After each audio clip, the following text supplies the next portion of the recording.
अस्सलाम वालेकुम, मैं हूं रेहान तारिक और आप देख रहे हैं दस्तक। अदालती मैदान में तहरीक इंसाफ को एक और सियासी झटका लग गया है। जैसा कि तहरीक इंसाफ का ख्याल था कि 190 मिलियन पाउंड केस में बानी पीटीआई और बुशरा बीबी की सजा मुअत्तली की दरखास्तों का कुछ ना कुछ नतीजा निकलेगा, लेकिन अदालत ने अब इस केस की समाअत को 11 जून तक मुलतवी कर दिया। यानी बड़ी ईद से पहले बानी पीटीआई को बड़ा रिलीफ मिलने की तमाम उम्मीदें दम तोड़ चुकी हैं। अब जैसा कि आज इस केस की समाअत इस्लामाबाद हाई कोर्ट के कायम मकाम chief justice Sarfaraz Dogar, justice Mohammad Asif ने की, बैरिस्टर सलमान सफदर अदालत में पेश हुए और मौक़िफ़ अपनाया कि सजा मुअत्तली की दरखास्तों की समाअत पर मिन्नतों, मुरादों और दुआओं के बाद आज की तारीख मिली है।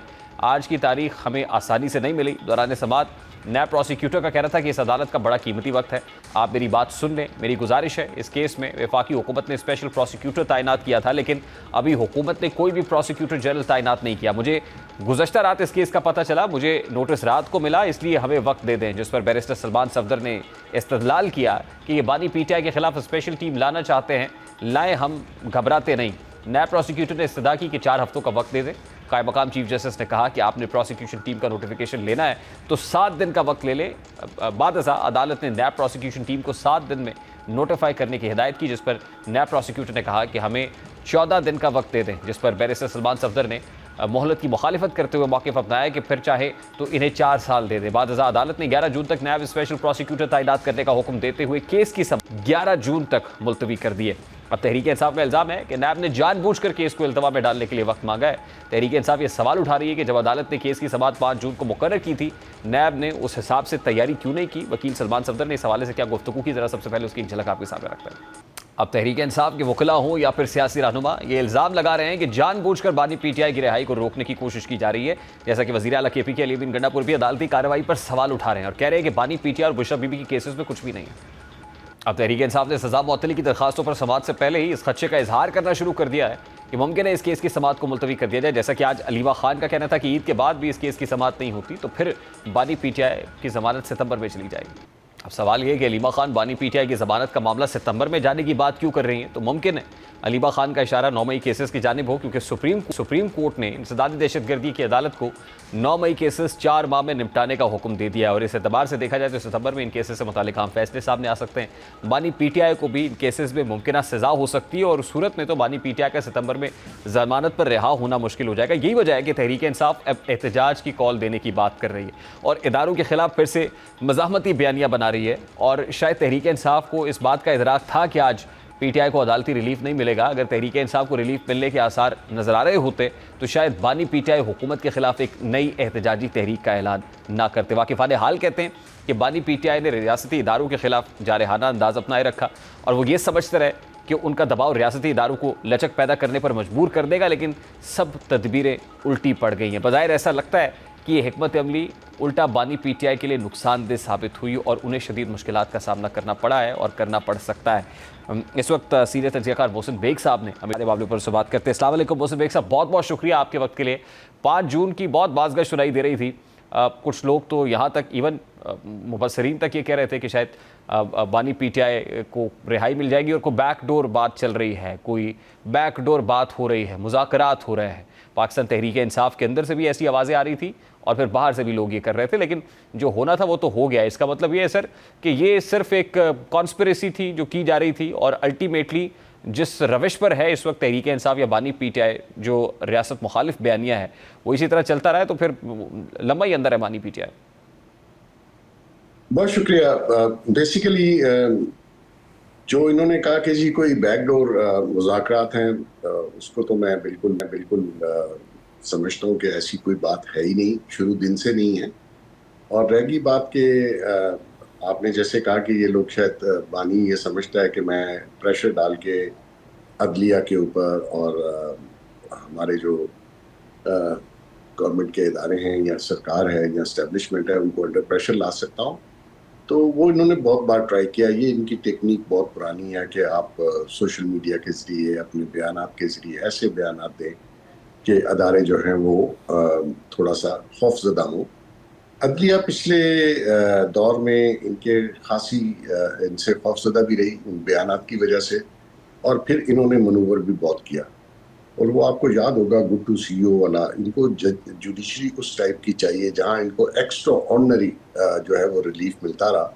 इनकी बेलें होती रही, इनके बहुत सारे लोग हीनियस क्राइम में मुलविस थे, उनको बाहर जाने की इजाजत भी मिल गई और वो बाहर बैठ के रियासत के मुखालिफ जो प्रोपोगंडा कर रहे हैं। इवन जो ये इंडिया पाकिस्तान वॉर अल्हम्दुलिल्लाह जो हमने जीती, उसमें जो उन्होंने कैरेक्टर शो किया, वो कभी भी आप अपनी रियासत के खिलाफ, डिफरेंसेस हो सकते हैं बिटवीन गवर्नमेंट एंड अपोजिशन, लेकिन रियासत के खिलाफ आपको जाना मुनासिब नहीं है। इसी तरह अब भी देखिए, ये जो भी ये शोर है या खबरें हैं, ये सोशल मीडिया पे एक प्रोपोगंडा है कि जी वो डील हो रही है, आ रहे हैं जा रहे हैं। ऐसा कुछ नहीं होगा। इनको रिलीफ तो नेचुरली अदालतों से ही मिलना है। नेचुरली इनके कोर्ट में केसेस हैं और उसी के ऊपर इनको अगर कोई कोर्ट समझती है तो वो रिलीफ देगी। तो माजी में जो ये करते रहे हैं वो इनके सामने है, इन्होंने कोर्ट्स को भी मनूवर किया हुआ था। तो अब क्योंकि वो एक साहब का बयान था बीच में कि जी अदलिया आज़ाद हो जाए, अदलिया आज़ाद का मतलब है कि इनके हक में हो जाए। ये इलेक्शन में धांधली, अगर ये जीते ना तो धांधली का शौक डालते हैं, अगर अदलिया इनके हक में फैसला ना करे तो ये उसको अंडर प्रेशर और उसको क्वेश्चनेबल ठहराते हैं। तो ऐसी सूरत में ये हो नहीं सकता कि हर काम इनकी मर्जी का हो। रियासत अपने तरीके से ऑपरेट करती है, अदलिया लॉ को, कानून को देख के मेरिट पे फैसला करती है। पिछले दिनों में जो कुछ इनको फेवर्स मिली वो शायद अब नहीं मिलेंगी। हालिया चंद रोज में कुछ और चीजें भी जो बड़ी इंपॉर्टेंट है बानी पीटीआई के एंड से। एक तो उन्होंने कहा कि मैं आज के बाद पैटर्न इन चीफ हूं, तमाम तर फैसले खुद करूंगा, तहरीक चलाने का ऐलान भी मैं खुद करूंगा। फिर उनके एक्स हैंडल से पोस्ट हुई जिसमें उन्होंने तहरीक चलाने की बात तो की, लेकिन साथ ही मारक बलोच को भी दावत दी कि उनके एहतजाज में वो भी शिरकत करे। तो ये तो बताता है कि जिस रास्ते पे शायद पीटीआई चलना चाहती है, या तो वो दबाव बनाने के लिए इस तरह की बातें कर रहे हैं, नैरेटिव बिल्डिंग कर रहे हैं जो बहुत ही एंटी इस्टेब्लिशमेंट है, बहुत ही फेस ऑफ इट रियासत मुखालिफ लगती है। तो अगर यही रविश है और इसी पर चलना है तो आपको लगता है कोई ब्रीदिंग स्पेस मिल सकती है पीटीआई को? देखिए जी, ये जब गवर्नमेंट में भी थे तो ये एंटी स्टेट एक्टिविटीज में इन्वॉल्व थे और फॉरेन एजेंडा जो हमारे पाकिस्तान दुश्मनों का है उसको ये कैरी किए हुए थे। और मैं तो बहुत अच्छे से कह रहा हूँ कि ये जो लॉबी है, खासकर इजरायली बेस्ड लॉबी है, ये उसको लेकर साथ चल रहे थे। अब भी अगर मारम बलोच को लाना चाहते हैं तो 100 बार लाएं। और ये जो इन्होंने एंटी स्टैब्लिशमेंट और एंटी पाकिस्तान जितने भी काम किए हैं, ये अल्लाह ने चाहा तो इनके गले पड़ जाएंगे और इसमें इनकी बचत नहीं है। 9 मई में तो किसी सूरत इनको माफ़ी नहीं मिलनी चाहिए। जो भी इन्वॉल्व है, जो बेगुनाह है, मैं समझता हूँ उसको छोड़ना चाहिए, और जो गुनाहगार है उसको तो। और ये जो पैटर्न इन चीफ साहब हैं, इन्होंने पूरी एक मुहिम चलाई उन दिनों में। आपको अगर याद हो कि ये यूनिवर्सिटीज़, कॉलेजेस, स्कूलों में, जलसों में इन्होंने प्रवोक किया लोगों को, इस्टेब्लिशमेंट, हमारी अफवाज के खिलाफ। और उसका रिजल्ट फिर निकला 9 मई को भी जो इन्होंने ऑलरेडी प्री प्लान टारगेट किए हुए थे कि हमने कौन कौन सी आर्मी और ये जो नेवल एंड फजाइया की इस्टेब्लिशमेंट्स हैं और इंस्टॉलेशंस हैं, हमने कहाँ कहाँ जाके तोड़फोड़ करनी है, हमला करना है। तो उसमें बस अल्लाह की को मेहरबानी थी कि ये कामयाब नहीं हो सके। इन्होंने बड़ी कोशिश की, पब्लिक कम निकली, लेकिन इन्होंने जो डैमेज क्रिएट किया इनसाइड पाकिस्तान और इंस्टॉलेशंस पे जो हमले किए, उसकी तो किसी सूरत कुछ भी हो माफ़ी नहीं होनी चाहिए। और जहां तक मारंग बलोच है, देखिए आप उनको पता है कि ये इंडियन बैक्ड सारे स्पॉन्सर बलोचिस्तान में जो ये कर रहे हैं, उसका एक पार्ट मारंग बलोच भी है। अब आप देखिए कि जाफर एक्सप्रेस के जो वाकया हुआ उसमें जो दहशतगर्द मारे गए, ये उनकी डेड बॉडीज लेने के लिए पहुंच गई। अब इनसे बंदा पूछे कि आप इनको जानती हैं, आप इनके वर्सा में शामिल हैं, ये कौन लोग हैं जिनकी डेड बॉडीज आप लेने आई हैं? तो ऐसे में मतलब ऐसी जो एक्टिविटीज हैं वो तो आप कैसे उसको अफोर्ड कर सकते हैं? तो ये खान साहब ये अगर समझे कि मैं किसी को अंडर प्रेशर ला के, ये आपको पता है ये यहूदी जहनियत है कि दूसरे को अंडर प्रेशर लाओ और फिर अपनी बात मनवाओ। वो मेरे ख्याल में वो टाइम चला गया। तो मोहसिन बेग साहब, फिर बानी पीटीआई की जो रिलीज है वो किन शराइत से मशरूत है? वो क्या कंडीशंस हैं कि जो हो अगर तो बानी पीटीआई की रिहाई हो सकती है? कोई कंडीशन नहीं है जी, बिल्कुल ना एस्टेब्लिशमेंट को ना गवर्नमेंट ने उन्होंने कोई कंडीशंस नहीं रखी। ये क्रिमिनल केसेस में अंदर है, कोर्ट जो भी फैसला करेगी सर आंखों पे अगर कोर्ट इनकी अपील के ऊपर इनको बेल देती है तो सारा गोबे, अदरवाइज नो कंडीशंस। नहीं, लेकिन और ये कहा जो गया था ना कि 9 मई पर अगर माफी मांग ले तो फिर रिहाई मुमकिन हो सकती है। हुकूमत की तरफ से भी कहा गया, डीजी एसपीआर ने भी कहा था। बिल्कुल ठीक कह रहे हैं आप, वो 9 मई की केसेस की हद तक है, लेकिन ये जो चोरी के केसेस हैं, जो फ्रॉड के केसेस हैं, जो लैंड ग्रैबिंग के केसेस हैं, इसमें या तोशा खाना की जो गबन किया है उसका 9 मई से तो कोई तल्लक नहीं है। ये क्रिमिनल केसेस हैं। ये लोगों को चोर कहते थे, सबसे बड़ी चोरियां इन्होंने की, हमें इंटरनेशनली एम्बेरस कराया। जो ताइफ मिले वो मार्केट में जाके, गैर मुल्की मार्केट में जाके बेचे, और वो पूछे पैसे कहाँ गए तो बताते नहीं है। इनकी जो मिडल खातून थी फरा गोगी, वो देखे कब इन्होंने उसको भगा दिया। भाई अगर आप इतने सच्चे हैं, आप अगर इतने खरे हैं तो आप उनको लाइए, वो उन सबको भगाया हुआ है। और दूसरा ये कि वो पॉलीग्राफिक टेस्ट जो है, सच बोलने वाला चौथी बार भी डिनाई कर दिया। अगर आप इतने महात्मा और इतने सच्चे इंसान है तो वो टेस्ट क्यों नहीं आप करवाते?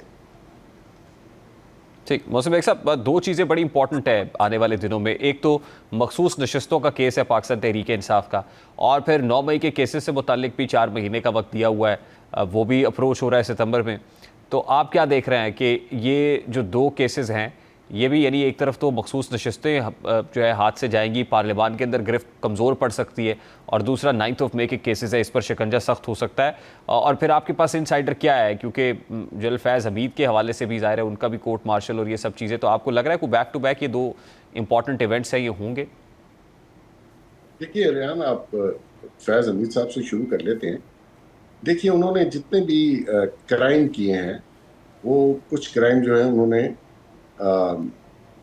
पीएम के कहने पे, खान के कहने पे किए, जो कि वर्बली ऑर्डर्स पे किए। जैसे कि राना सनाउल्लाह पे 14 किलो हीरोइन डाल दी गई, हनीफ अब्बासी को एफ-18 में सजा बनती नहीं थी, सजाए मौत दिलवा दी गई। अपने किसी अपोनेंट को, किसी को, मैं लिस्ट गिनूंगा तो आपके शो का टाइम खत्म हो जाएगा, जिसमें शहबाज शरीफ थे, मरियम थी, फरियाल बीबी थी, जरदारी था, इन सबको उस शख्स ने मैनिपुलेट करके अंदर करवाया थ्रू नैप, थ्रू एएनएफ।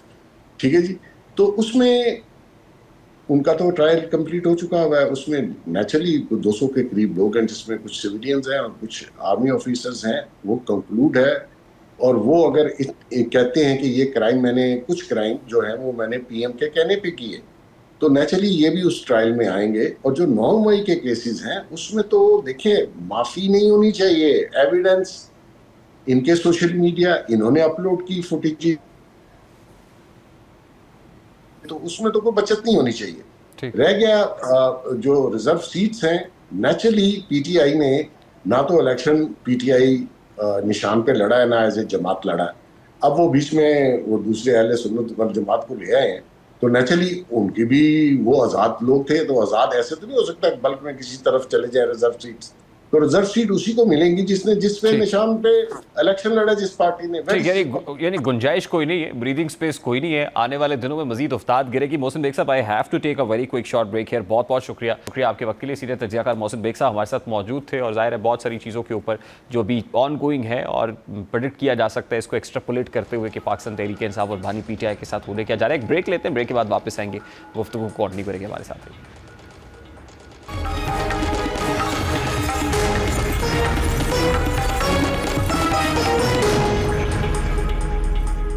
हालिया दिनों में पाकिस्तान और भारत के दरमियान पैदा होने वाली कशीदगी के बाद जहां पाकिस्तान ने अस्करी महाज पर जारहाना अज़ाइम का मौसर दिफा किया, वहीं सफारती महाज पर भी ज़बरदस्त कामयाबियां हासिल की हैं। पाकिस्तान की खारजा पॉलिसी ने अब जारहाना दिफा से निकलकर फ़ाल और मौसर सफारतकारी का रुख इख्तियार कर लिया है। यही वजह है कि आलमी सतह पर पाकिस्तान की आवाज़ मज़ीद मौसर अंदाज में सुनी जा रही है, और दुनिया इसके मौक़िफ़ को संजीदगी से ले रही है।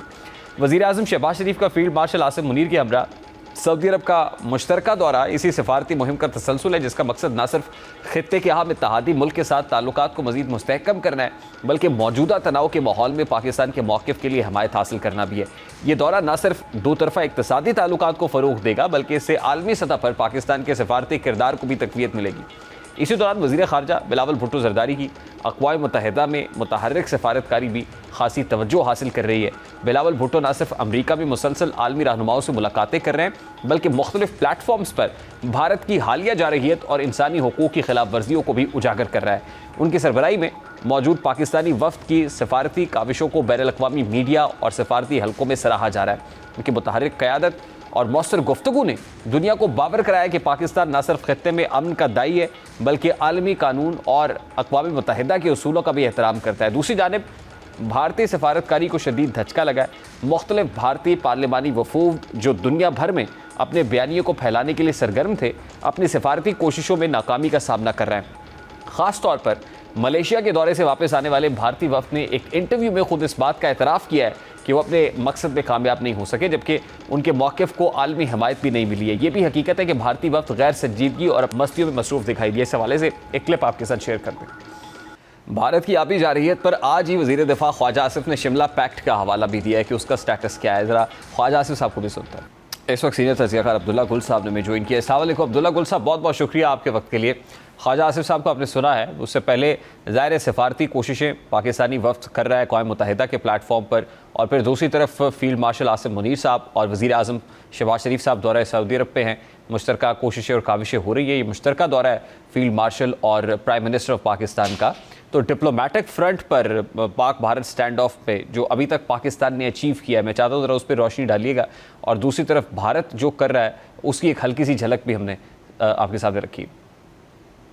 बहुत शुक्रिया। देखें, फील्ड मार्शल साहब और वजीर आजम साहब एक ऐसे वक्त में दौरे में हैं जब हज के दिन जी अब्दुल्ला गुल साहब, और ज़ाहिर जी आपको आवाज़ आ रही है मेरी? जी जी जी बिल्कुल, लाउड एंड क्लियर। जी जी, मैंने ये गुजारिश की कि एक ऐसे वक्त में सऊदी अरब का दौरा हो रहा है जब इस टाइम पे पूरी दुनिया के जो लोग हैं वो हज के लिए वहाँ सऊदी अरब आए हुए हैं, और इसमें बहुत सारे आलमी रहनुमा भी जो है वो मौजूद होते हैं। ऐसे वक्त में ज़ाहिर है साइड लाइन्स के ऊपर बहुत सारे लोगों से मुलाकात होती है।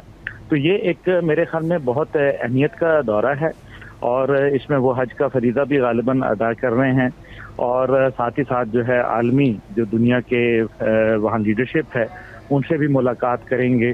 तो सऊदी अरब के साथ भी एक ऐसे वक्त में जब हालिया अभी सदर ट्रंप साहब का दौरा हुआ है, और हम जानते हैं कि सदर ट्रंप साहब के और मोहम्मद बिन सलमान साहब के बहुत अच्छे मरासिम हैं, और माजी में भी जो है वो सऊदी अरब और पाकिस्तान के और अमेरिका के दरमियान में ताल्लुकात को बेहतर और इस्तेहकाम बख्शने के लिए सऊदी अरब ने बहुत किरदार अदा किया।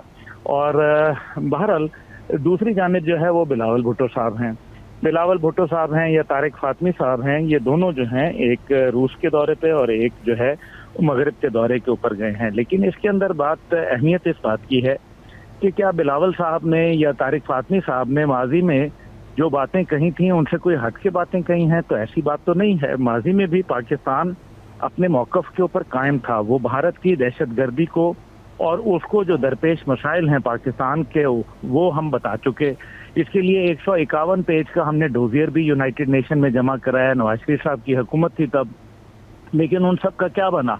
नतीजा ये है कि दुनिया को तो इल्म था, जब यूनाइटेड नेशन जनरल असेंबली में हमारे मौजूदा और साबका वज़राए आज़म तकारीर करते रहे, तो क्या दुनिया को पाकिस्तान के मौक़िफ़ का इल्म नहीं था या पाकिस्तान के हवाले से उनको इल्म नहीं था? तो बिल्कुल था, हर चीज़ मौजूद थी। आपको याद है कि अमेरिका ने समेत दुनिया के दीगर ममालिक ने पाकिस्तान की दहशतगर्दी के खिलाफ फ्रंट लाइन स्टेट बन के जो है किरदार अदा करने के अंदर एक पाकिस्तान को जी देखिए अब्दुल्ला गुल साहब, इस तनाव को कम करने के लिए अमेरिका ने ज़रूर इंटरवीन किया, वो जेडी वेंस हो या फिर मार्को रूबियो हो, फिर प्रेसिडेंट ट्रंप का ट्वीट हो, लेकिन एक मानी खेज खामोशी नज़र आती है अभी इस वक्त at this point in time. ये खामोशी क्यों है, और क्या इस खामोशी को भी ये सफारती कोशिशें तोड़ सकती?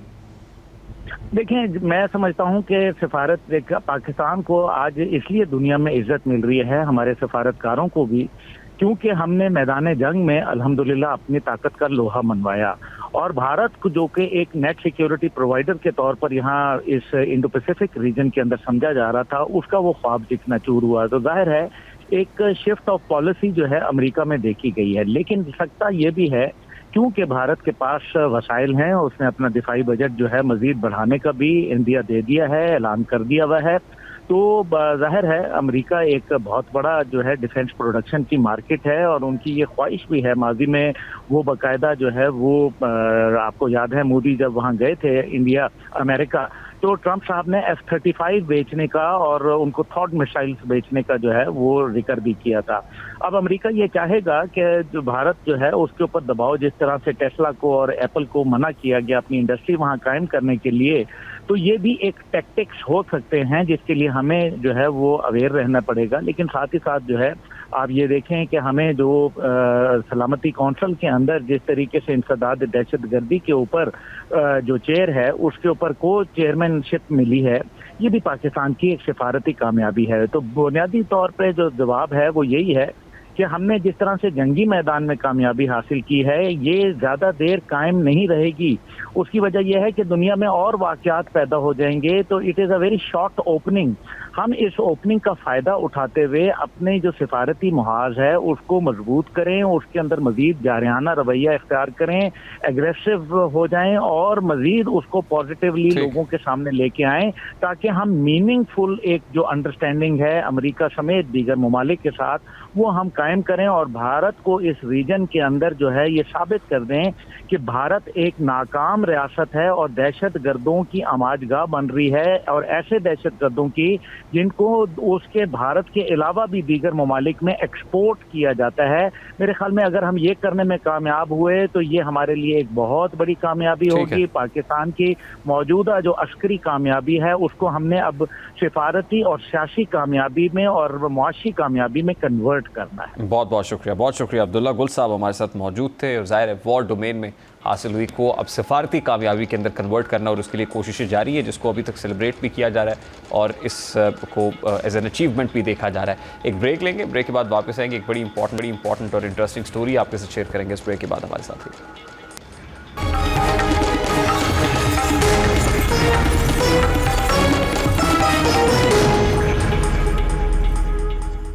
मुल्क में गुज़श्ता चंद दिनों से साइबर क्राइम के खिलाफ तारीख का सबसे मुनज़्ज़म, बड़ा और हसास क्रैकडाउन जारी है, जिसे ऑपरेशन ग्रे का नाम दिया गया है।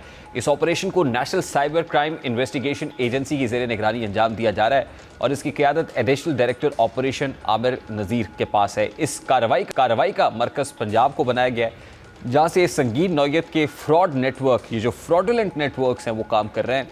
रावलपिंडी, इस्लामाबाद और इस्लामाबाद हेडक्वार्टर्स की मुकम्मल फोर्स को इस मिशन पर मुतहर्रिक किया गया है। अब तक कई मुल्की और गैर मुल्की बाशिंदे गिरफ्तार किए जा चुके हैं, जिनका ताल्लुक वियतनाम, इंडोनेशिया, मलेशिया, चीन, बांग्लादेश, थाईलैंड, कीनिया और जनूबी अफ्रीका जैसे ममालिक से है।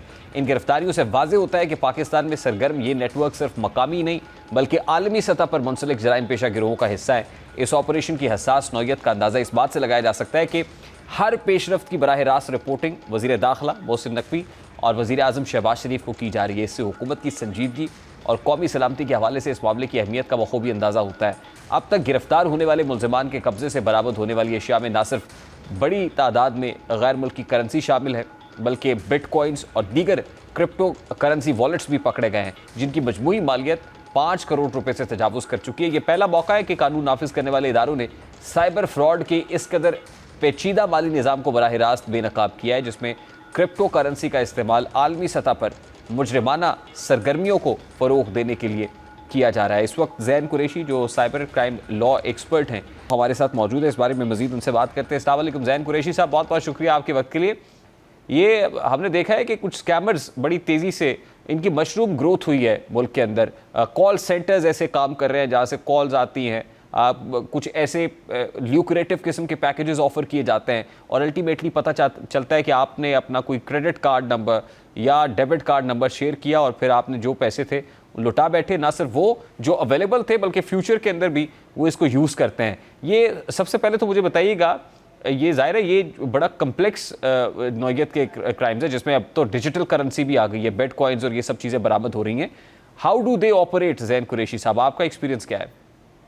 जी बहुत शुक्रिया आपका। देखिए मल्टीपल केसेस जब बतौर वकील जो मैंने देखे हैं वहाँ पे ये सामने आता है कि जो फाइनेंशियल स्कैम्स होते हैं ना उनमें 2-3 मल्टीपल किस्म की टेक्निक्स अडॉप्ट की जाती हैं फ्रॉडस्टर्स की तरफ से। अच्छा, उसमें जो फर्स्ट टेक्निक होती है वो आमतौर पे ये अडॉप्ट की जा रही होती है कि जैसे किसी को ट्रैप में फंसा जाता है, जिसको हम अगर टेक्निकल टर्म में बात करें तो ट्रैप में फंसाने के लिए वो उनको या तो ये कहा जाता है कि आपकी कोई लॉटरी निकल आई है, आपका इनाम निकल आया है, अगर आप हमसे ये मालूमात शेयर करेंगे तो आपकी गाड़ी निकल आएगी, आपके पैसे डबल हो जाएंगे, इस तरीके से उनको ट्रैप किया जाता है। बेसिकली 2 इमोशंस के साथ खेला जाता है। एक है खौफ, जिसमें बाज़ औक़ात लोगों को कहा जाता है कि अगर आपने ये काम ना किया तो आपका बैंक अकाउंट बंद कर दिया जाएगा। और दूसरा है लालच।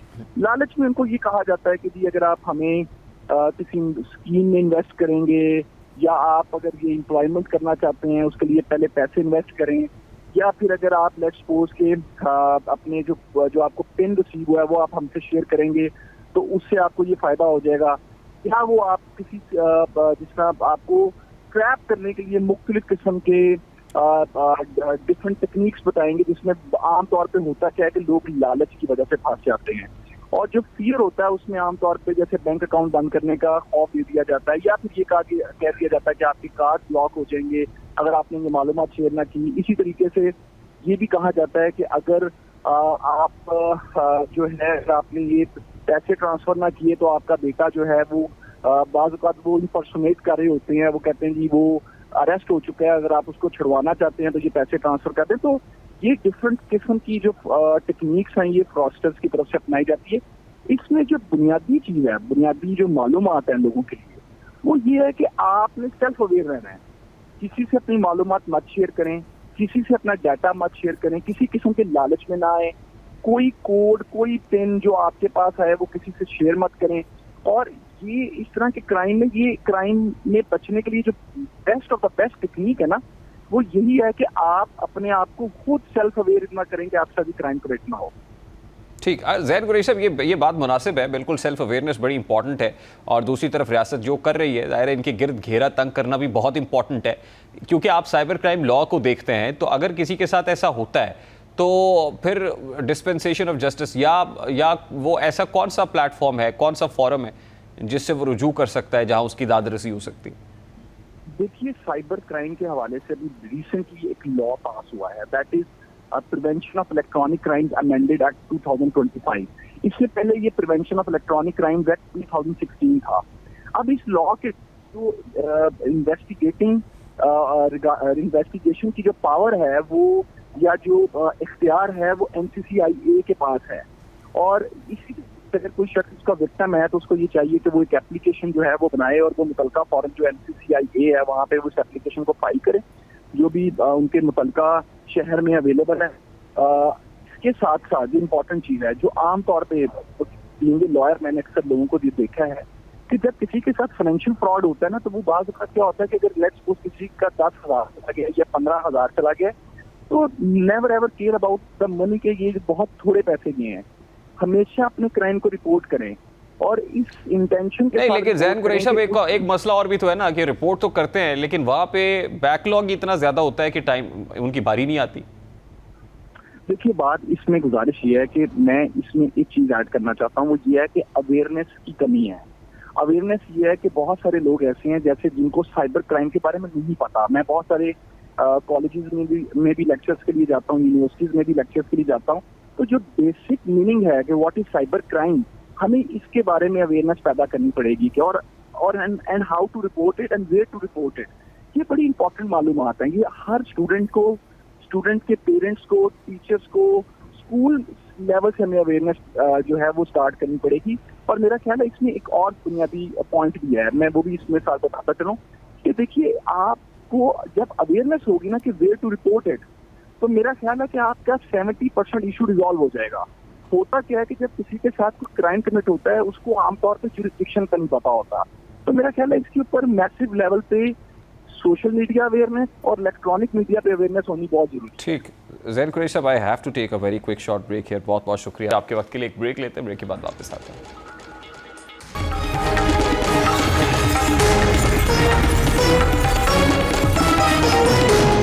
हज का रुकन आज़म वकूफ़ अरफा अदा कर दिया गया है। हज के रुकन आज़म वकूफ़ अरफा के दौरान मैदान अरफात की मस्जिद निमरा में खुतबा हज देने वाले शेख डॉक्टर साले बिन अब्दुल्ला ने खिताब किया है। खुतबा हज देते हुए शेख डॉक्टर साले बिन अब्दुल्ला ने कहा कि ए ईमान वालों, अल्लाह से डरो और तकवा इख्तियार करो। तकवा इख्तियार करना ईमान वालों की शान है। ए ईमान वालों, अहद की पासदारी करो, अल्लाह ताला सब्र करने वालों के साथ है। इमाम मस्जिदुल हराम ने कहा कि ज़मीन और आसमान का मालिक सिर्फ रब है, तकवा इख्तियार करने वालों को जन्नत की नवीद सुनाई गई है। ऐ ईमान वालों, अपने हमसायों के हुकूक का ख्याल रखो, शैतान तुम्हारा खुला दुश्मन है, इससे दूर रहो, अल्लाह और उसके दीन पर कायम रहो, अल्लाह और उसके रसूल सल्लल्लाहु अलैहि वसल्लम की तालीमात पर अमल करो, बिदअत और ग़ीबत से दूर रहो, रब के सिवा गैर को मत पुकारो, रब के सिवा किसी गैर की इबादत मत करना।